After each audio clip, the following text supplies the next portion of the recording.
I'm as mad as hell, and I'm not going to take this anymore!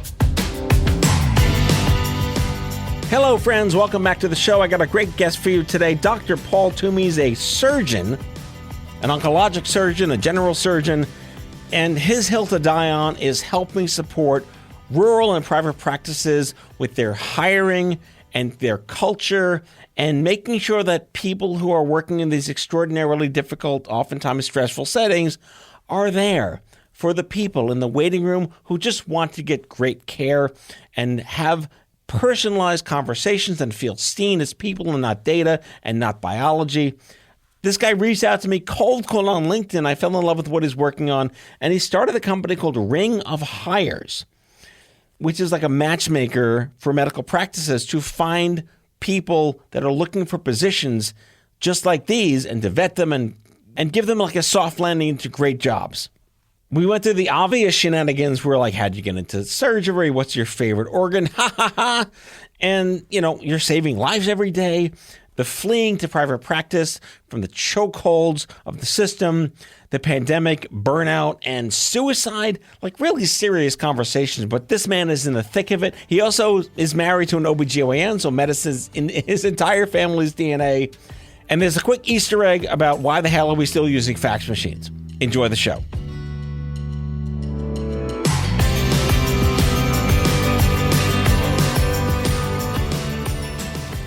Dr. Paul Toomey, welcome to Out of Patience. Well, thank you so much, Matthew.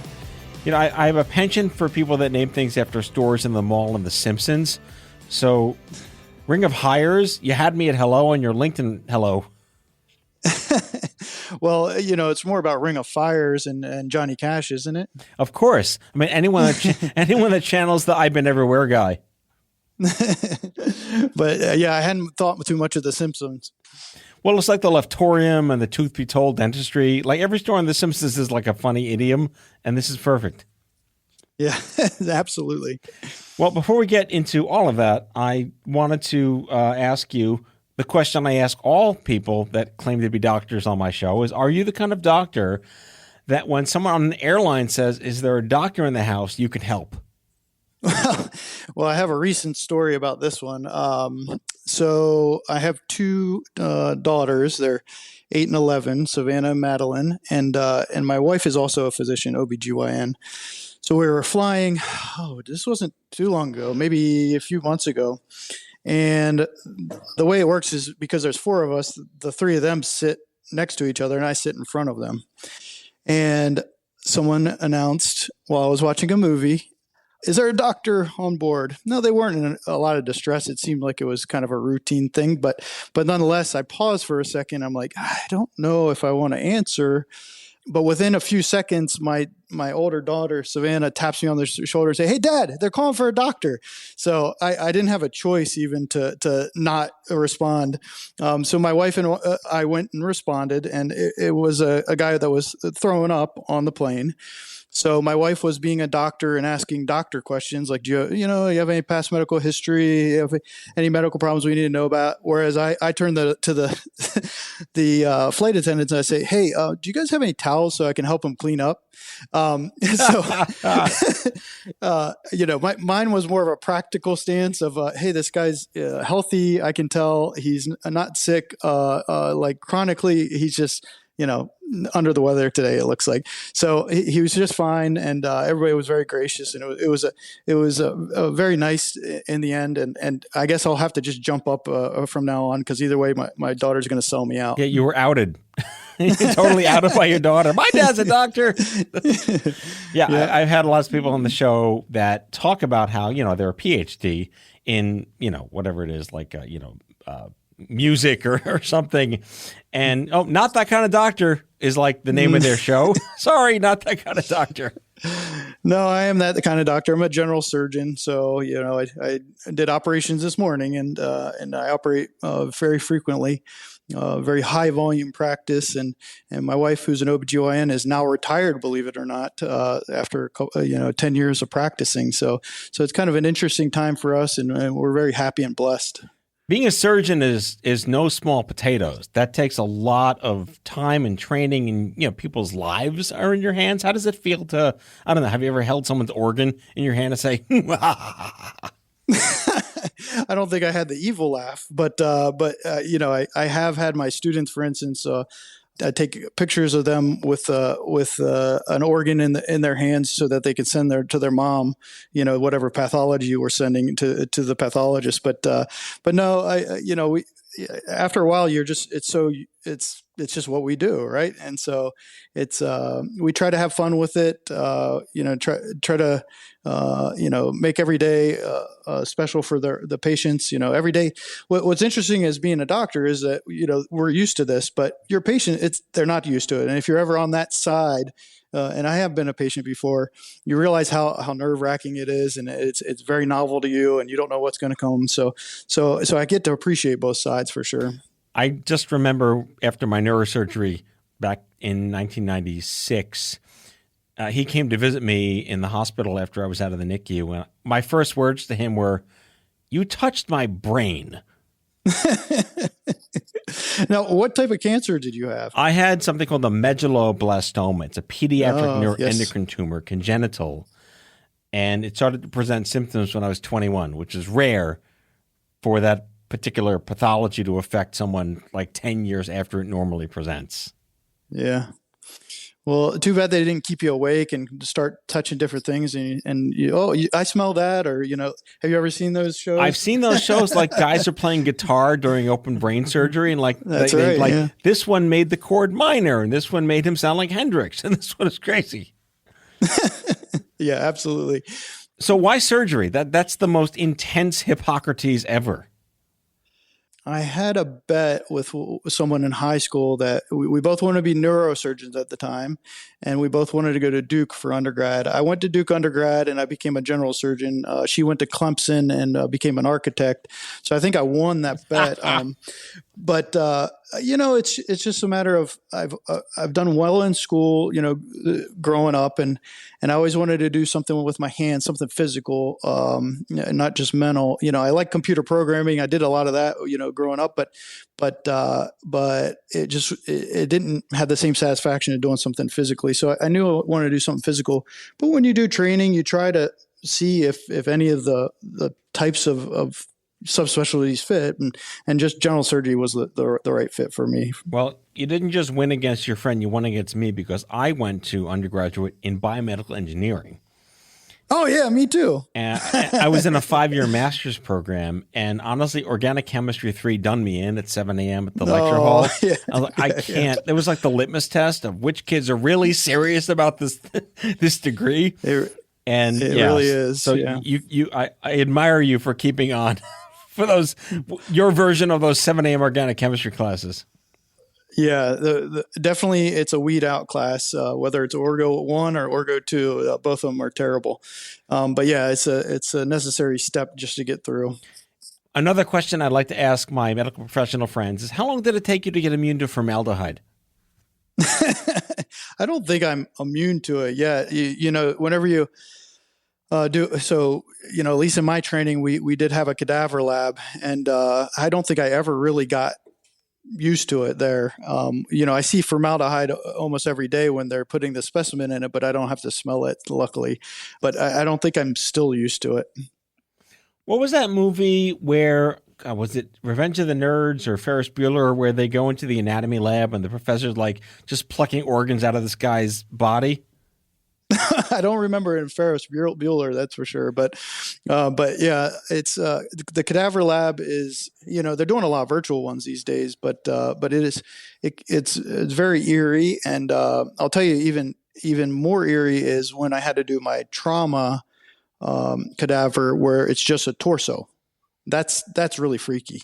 Just like a limbless body.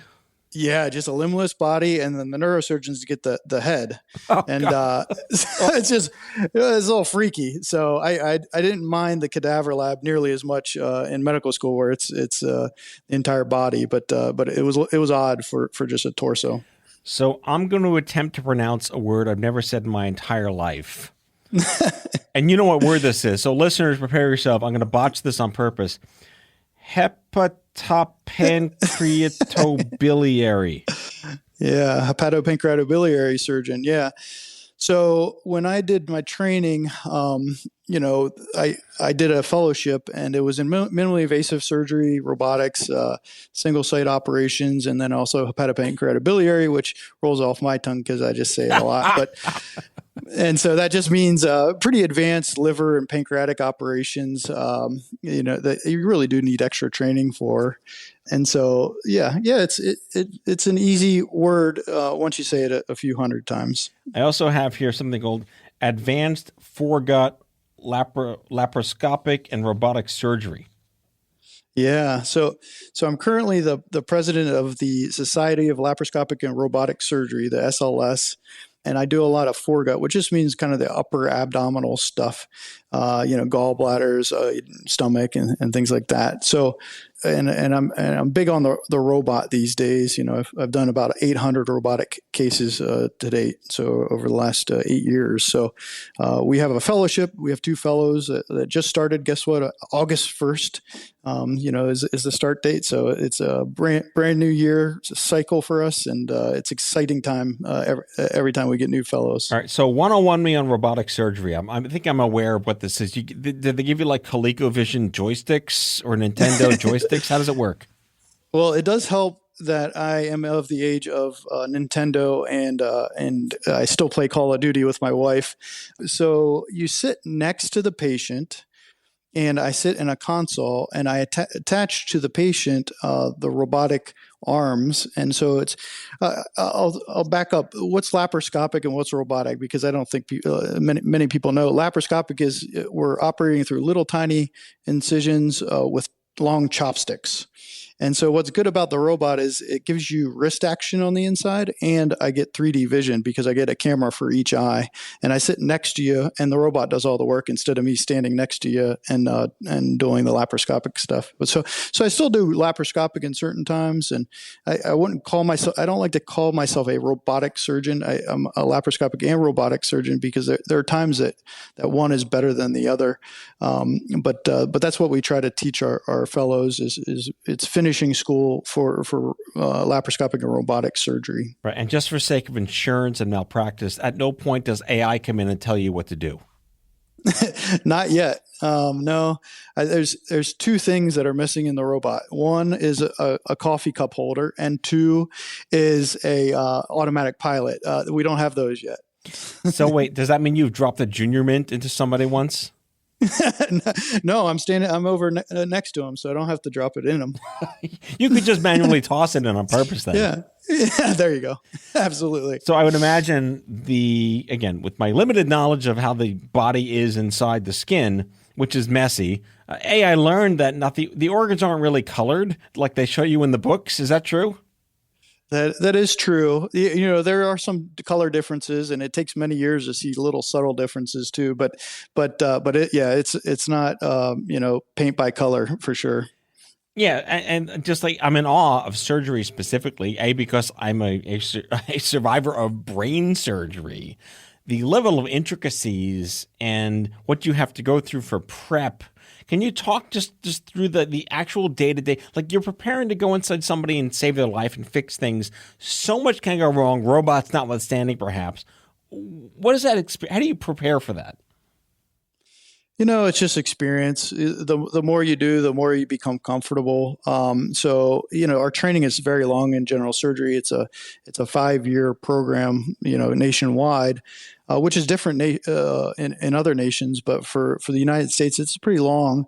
Now with the 80-hour work week restrictions, it seems like most people are not completely prepared to go out in the real world until they do a fellowship. So it's almost an extended residency and fellowship these days of 6 to 7 years of training. So after your training, you're ready to go, but you more and more and more, you get so comfortable doing this that it just becomes second nature, and your skills, it's just kind of built into us at this point. All right. So sheer armchair curiosity, what types of surgeries do you perform for what conditions?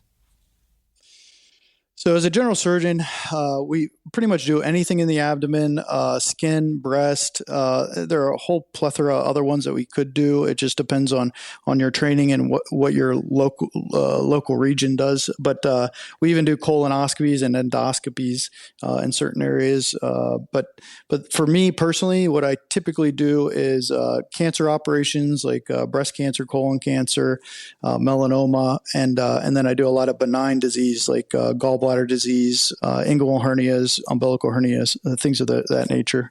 But as general surgeons, we have a wide array of operations that we're skilled at. So there's a running joke in the cancer world. The dark comedy side of this is how many organs can you live without so you don't get cancer in them? Well, there are plenty of double organs that we have, so you can, believe it or not, you can live without a pancreas, but it's not advised. And you can live obviously with any organ that there's two of, like your kidneys and your lungs, you can live without one of those. Yeah, let's just live without them, and 50% risk of both getting sick. God, it's such an odd prevention, isn't it? Yeah, it's pretty invasive to do that. Yeah. All right. So do you have like a guilty pleasure organ? That sounded terrible to say that out of my mouth. But do you have like a particular favorite procedure? Oh, I'm asked this a decent amount of times. I would say I like the wide array that we get in general surgery. Some operation like cardiothoracic surgeons, they have to become really skilled at bypass and valves. So they don't have a wide array. Whereas general surgeons, we're doing so many different things. The main thing is I like minimally invasive operations and I like bigger operations. And so what's good is I can kind of mix and match. So I have some, like one or two big operations in a day and a whole bunch of small operations. And so that's just fun. Just to mix it up for me. And just to wrap up before the break, you're saving people's lives. I've had this conversation many times. How hard is it to reconcile that? Or you've been doing this a long time now. You are holding someone's life in your hands and then they walk away and their life exists because of you. I think we all don't take it lightly that what we do can be life-saving, but it's part of my job. That's why I'm here. This is what I've always been trained to do. I don't think of myself as saving lives all the time, even though this is a common theme of what we do. But certainly it's a humbling experience every time that someone's really truly sick and might not make it. All right. So after the break, listeners, we're going to talk about Paul's work in burnout, the diaspora of doctors, the challenges facing modern day people working in the industry. And I can't believe I said guilty pleasure organ, but I'm going to name the show that. So we'll be right back after these words from the Guilty Pleasure Organ Foundation.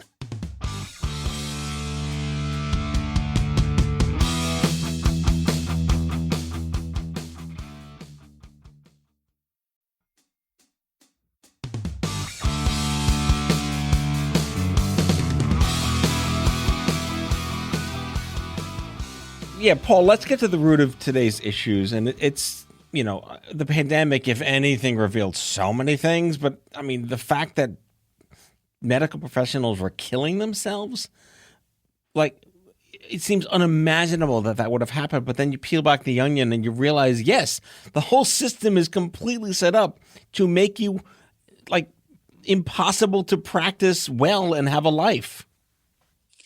Yeah, we get a lot of burden with medical documentation and the business of medicine. If you're in the private practice world, like I am, in addition to all the patient care that we do, so definitely burnout is real, and it's it was especially trying, I'm sure, during COVID for a lot of different physicians, and so that's part of the reason that I started Ring of Hires is that we were sitting around and I was talking to my office manager. I said, "Hey Scott, weren't we going to hire someone like 6 months ago? And this is 2021, so it's after during COVID stuff." And he's like, "Yeah, I keep putting it on. I post it, but I'm not getting that much."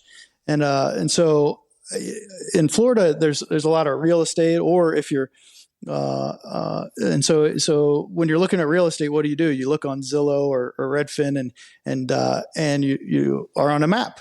And so what I found was the current system of hiring for medical practices like ours is all about these lists. And you're old enough to remember the classifieds. Well, I am too. Oh, yes. And they are all modern classifieds that are on there. So if you post your job today, by tomorrow your job's on the second, third, fourth page, whether you're medicine or not. But in the medical world, we get a lot of turnover in our offices. And so hiring is a big deal, and it just detracts from patient care.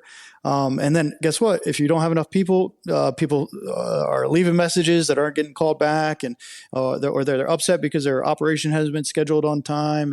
And so there's so many facets to hiring in medical practices that I wanted to come up with a solution for. And so I made a map-based solution, Ring of Hires. And so now you can just go on a map essentially and see all the people that want a job, but then also all the medical jobs in the U.S. And it's specifically tailored to medical practices because we just don't have any solution like this. There's nothing tailored for us. So is this really for anyone in the medical profession, or like out of med school, they place you, or I want to know how people are aware of this to take advantage of it. Yeah. So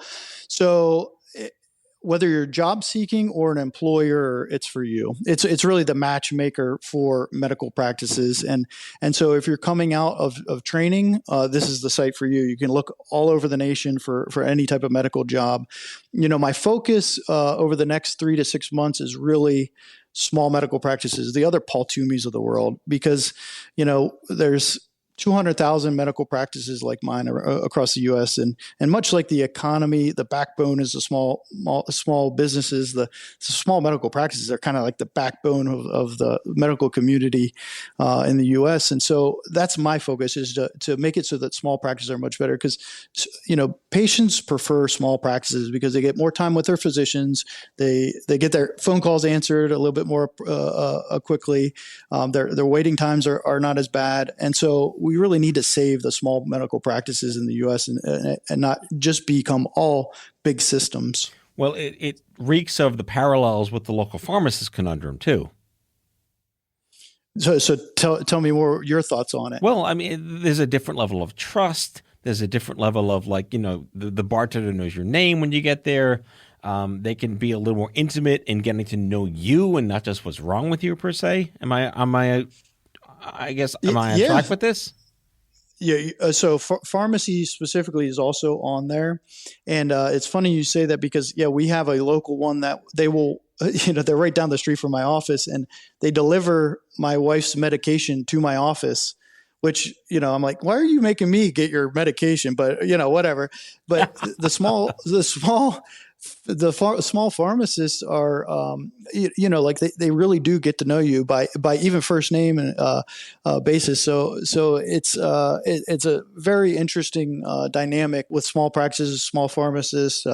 We've got surgery centers. We've got all these smaller entities. The patients really get a heartfelt feel whenever they talk to the people there.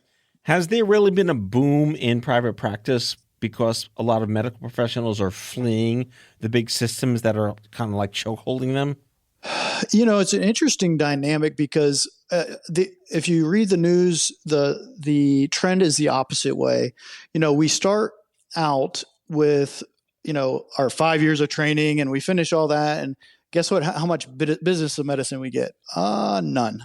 And so it's very hard, most people think, to start a medical practice. So there are a lot of people going to the hospitals who are more than willing to hire people now.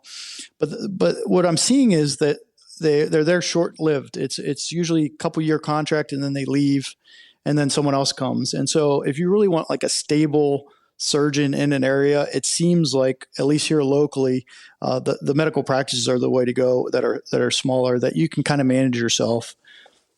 So what are some of the classified ads? I'll just go back to being old, that you run. Like, what are the types of jobs that you're helping these practices to fill? Yeah, so in my practice, the main thing is we have front desk, back desk receptionists, we have medical coder billers, we have medical assistants. There's nurse practitioners, physician assistants, even the surgeons can be found here. So it's the entire practice, and the main thing for us is it's not just about hiring, but it's also making your office happy. If your office is happy, you have pleasant patients because it all runs down to them. And so we've created also something called Campfire, and it's built off of AI, but it's an automated process that. Have you ever heard of state interviews? No, I've not. Tell me more. So big corporations every quarter or end of the year, instead of just exit interviews, they'll do what are called stay interviews, and it's essentially open-ended questions like, what makes you come to work today? Or, what's the most mundane thing that you do at work that you wish you never had to do again? It's really getting a feel of where they are in their practice or in their corporation, and whether they're going to be there long term, or if this is a short term, or if there's some sort of intervention we can do. So we've created an automated process that will do that, not quarterly, more like once every couple of weeks. Just feeling out your practice, getting the pulse of your practice. And we call it Campfire for a reason, because you think of a campfire, like everybody's sitting around, everybody's warm, cozy, everybody's chatting. Like that's how you want your practice to be. And so we can give marshmallows too, right? We can give attaboys to the practice that you can't as a physician sometimes. What's interesting is, I used to do this, and I didn't even know about state interviews. I used to do this with my staff, but the problem is that I'm the boss man, right? So no one wants to tell you if there's a problem, right? But what we built was we have an AI in the background, so it's completely anonymous now, and so there's not going to be any names. There's not going to be. It's trying to figure out, are you guys happy?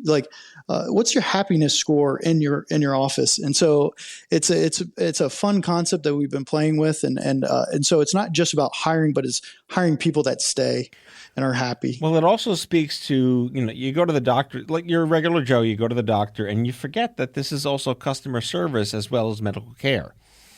So one might not conflate corporate culture with a family practice, but that is really, how do you keep the harmony, the morale? It sounds like this is helping to address that and hopefully keep everything happy, right? Absolutely. And, in small practices, you're like a family. Like in any other small business, you really have this feel of, hey, this is my family away from home.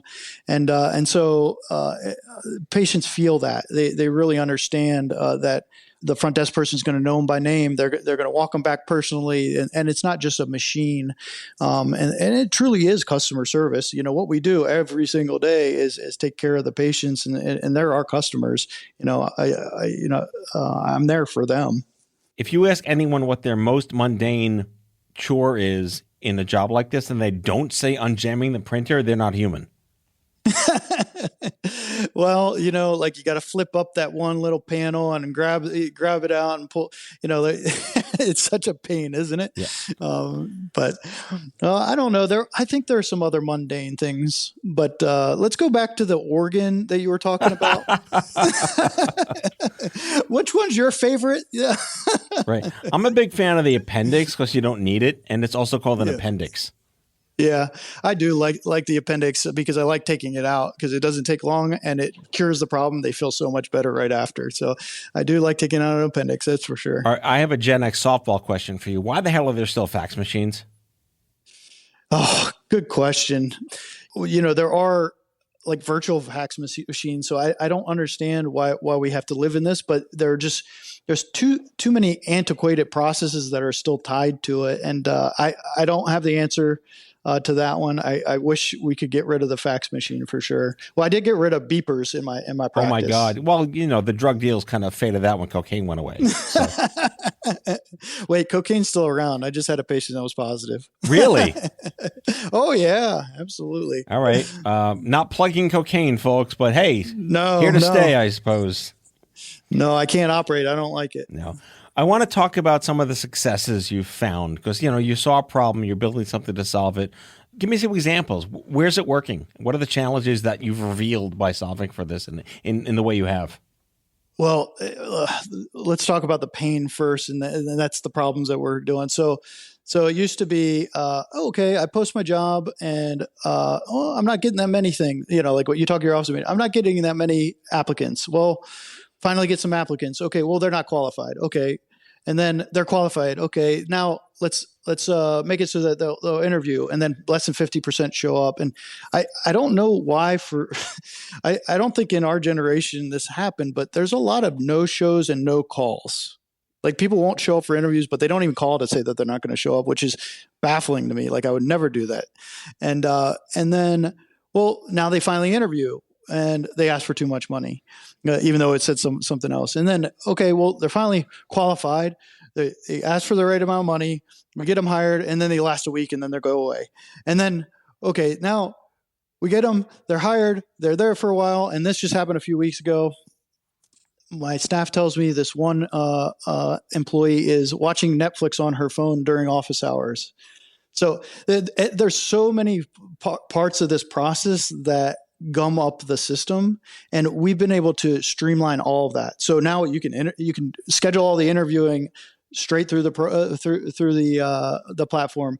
You can, I've had 100% interview rate on everybody that I've done through the platform. I just had my first hire because we just launched the 2.0 version just last month, and I've had my first hire through here. So the entire process is now just an easy button for hiring, and that's the whole point. We just want to make it so ridiculously easy to hire that you don't have to think about that anymore. And instead, you can just take care of your patients.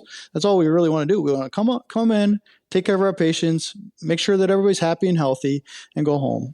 And so that's what it's about. Yeah, and that none of the chairs are squeaky and annoy people in the waiting room. Yeah. So usually you put the TV on so they can't hear that, Matthew. So what Ring of Hires, what's the website? Yeah, ringofhires.com. Again, Simpsons Mall, best name ever. All right. Paul Toomey is the CEO of the Florida Surgical Specialists and the CEO of Ring of Hires. I'm really impressed with what you've done. I don't think anyone hasn't been in a waiting room with a staff that is just like pushing paper and not happy to be there. And, in the smaller practices, you really do need that personal touch, and it's important to have morale and smiles even when it's a bad day.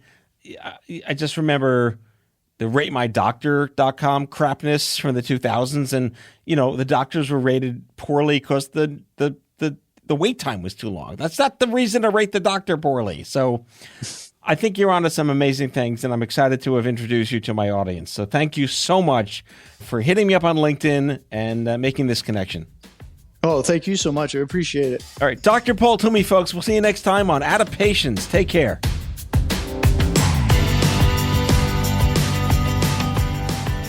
Out of Patience with Matthew Zachary is an Off-Script Health production. The executive producers are Matthew Zachary and Andrew McDowell. It's mixed and edited by Kyle Moore. If you like the show, ratings and reviews are always welcome. Leave us a message anytime at 855-AUDIO-66. That's 855-AUDIO-66 to share your healthcare shitness with us, and we might just play them on the air on a future episode. For more information about this show and Off-Script Health, visit offscript.com. That's offscript, no T.com.